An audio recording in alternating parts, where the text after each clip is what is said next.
I'm live. Okay, so I'm just trying this out. On Fridays, the Harvest Method puts out a newsletter that is sent via MailChimp at 2 p.m. Eastern Standard Time. So everybody's going to be getting that email today in 1 hour. And I just decided why not share the content of that email sort of in a spoken word type of way so that you can understand a little bit about how I fashion things for my audience as food for thought. And the whole point of the harvest method is to be nourished, to nurture growth. So that can be, as my work as a dietitian, getting people in a functional nutrition space. That can be my work as a life coach, helping you to really hone and honor your life, practice self-love, self-knowledge, self-acceptance, trusting yourself, giving yourself respect. And in the movement world, then we nurture and nourish through taking care of our bodies. And I still go out there and teach Pilates every once in a while, though that's a more local thing than all of y'all on YouTube. So today, I just wanted to share about what it is to be the underdog. This is for you. So it's a fact that like attracts like. As a coach guiding folks through some pretty challenging situations to success, I really value that fact. Another reason why I value that fact is because I went through an extraordinary amount to get to where I am. So the proof is in the pudding that letting go of any story about difficulty is what must be done. And it is what makes it such a blessing, such a success, and such a feeling of being alive for someone who comes from not having to succeeding. And I just finished a wonderful yet very heavy book this past week called Demon Copperhead by Barbara Kingsolver. And it's a book about a young boy growing up into adulthood and being from a part of the United States that has been deeply beaten throughout history, like a working class town, primarily coal mining. The book is a story about a millennial who's from those parts and a kid who comes from nothing, gets thrown into foster care, has talent on the football field, gets injured, and gets put on painkillers, which our country purposefully tested on people from these sorts of places since they were too poor to afford good health care and in lots of pain from the working conditions and their life conditions. So that's just an FYI. If you've ever judged a person for being addicted to opiates, learn the history. It's probably not a known fact, but I grew up in Pennsylvania, and I am the granddaughter of a miner who died in a coal mine when my father, his son, was a month old. And on the other side of my family, the men worked for Bethlehem Steel. My father actually became and spent his whole working career as a factory worker too in quality control at Kraft Foods. 3 generations ago, my family on both sides were immigrants who came from Eastern Europe for a better life and were duped into being paid in mining tokens, being forced to spend said tokens at the miners or the steel workers' provision stores versus being able to go to regular stores and use the normal American dollar. At the provision store, they would spend double what they would ever spend on goods in regular markets. These are things that happened at that time. Now, these are realities that people of generations to follow who want a better life need to dig out of. I remember being the little girl who, with holes in her tights at ballet class, whose mom did not pack a lunch for her. My aunt bought me a single month of Monday class when I was 3 years old, thinking that I would like to try to be girly for a moment. And that $20, $30 investment started my journey. So I call that the seed. I was good and they gave me scholarships pretty much right away. And I am the luckiest person in the world for having had that opportunity. It's funny because currently I live on the same block as the Miami City Ballet Studios. And I see the little girls come out of class at the end of the night, their perfect little buns, their perfect new leotards, no holes in their tights, fun little warm ups, and they're hopping into their mom or their nanny's G Wagon or Beamer or Audi or, I mean, it's Miami, Lamborghini maybe. They're rich kids. I remember being around them all the time when I was a child and being very different, standing out like a stinky sore thumb. And I remember having to pause, even at that very, very, very young age, and say to myself, I'm here because I'm good at this, which means I belong here.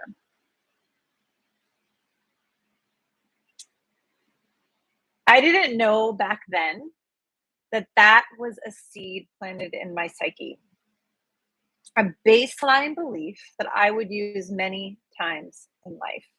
This seed planted the possibility of me growing out of what I came from, digging out of the obstacles that I would face and becoming, not despite my born into prospects, but rather because I let those seeds plant and grow roots. In the book Demon Copperhead, the boy, Demon, talks about the fact that we usually remember the moment when we hit the wall if we have that kind of breakdown in life. But we don't necessarily remember the moment when the seed is planted. The reason why is when you hit the wall, you know you hit it. It's as obvious as a wall can be when you run right into it, right? But a seed is planted and you have to wait for it to become a tree. You have to wait for it to take root, grow those roots deep into the soil, slowly but surely peek out through the ground level and eventually become that tree. That's the most important part about goal setting. And it involves reasons, values, and baseline beliefs that support you. Each possible achievement is a seed planted, and it will take a long time and a long haul.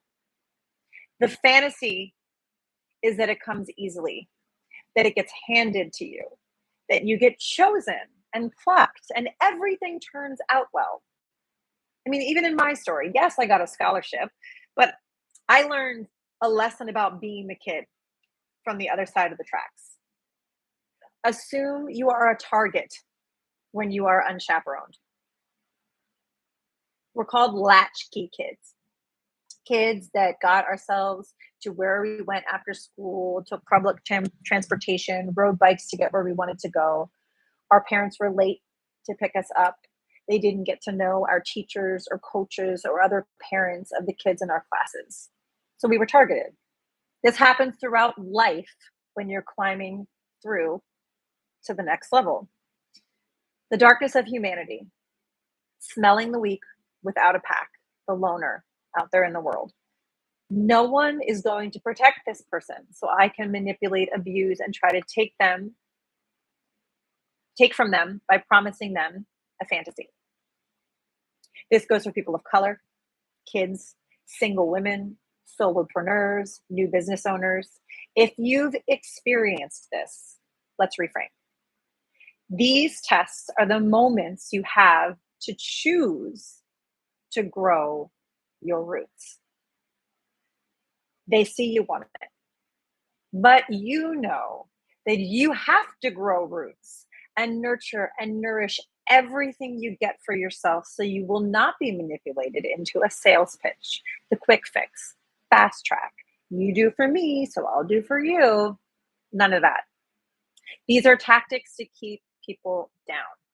If it's clear you're somewhere or want to be and don't fit the mold, the MO, or the support system that typically surrounds those at that level, you will get pitched fantasy. Many are then coerced into things that take them out of the running for the next rung completely. Learning to be incremental, committed, dedicated, disciplined, and having the patience and drive and the belief system that supports you to keep on going, no matter what, are the roots of a plant that grows strong and hardy and survives the weather of a natural disaster because it has deep, deep roots. With that, next level unlocked. If you've ever seen a tree trunk cut horizontally, you've seen the rings circling out from the center of the trunk, one for every year of that tree's life. The rings are next. These are the experiences, the trials and tribulations, the lessons, and the tests. These are where you see that some parts of finding your way are disappointing. If you get past where your family of origin got, some of the following things likely happened. Your family may have accused you of abandoning them, thinking that you're better, or running away. Your family could no longer mirror who you had become if they had ever mirrored you at all to begin with. Your family likely cut the cord. They may have offered you the invitation to come back there anytime that you wanted, but they were not going to come with you. Your family cannot understand you if you choose to go the way that you are going. They aren't able to. They can't mirror you, and this is when you have to build rings. Get a coach, go to therapy, practice observing those who are where you are and those who are where you are aiming to get. What supports them, what deters them. Build skills and reparent yourself. At this stage, to grow is no longer a choice. It is what you are doing. It's time to level up, and that goes for you and for the tree. You've grown a solid trunk. Your roots are holding you. That tiny seed survived and thrived, and you have sovereignty. You refer to yourself for answers. Learn the things you do not know, and you operate from a place of resilience, dedication, and presence. You start to realize that now that you've reached this level, most people around you didn't work that hard. It's crazy. They had connections, nepotism, trust funds, connections. This still is not a sob story for you, because when the going gets tough, and in today's world, it keeps getting tougher and tougher, these people have very thin skin. You're prepared for the elements. You've been through and risen above it, and you're ready to do it again, to climb higher. I can distinctly say I saw or see my advantage due to these conditions in three places in my life. Ballet school first, graduate school at NYU, which I attended on good old federal student loans, and currently at a social club that I've been welcomed to. I have a significant advantage simply because I've got experience, I'm tough, and I can weather the storm with a ballerina's grace. It's beautiful, really, and never once a victim story. People who come from little or are prejudiced for any number of reasons, race, ethnicity, religion, socioeconomic background, disability, or difference, are the heroes of our world. These are the meek who will inherit the earth. They are not meek in their being, but meek in their opportunity. So they grab what they can and live for the possibility.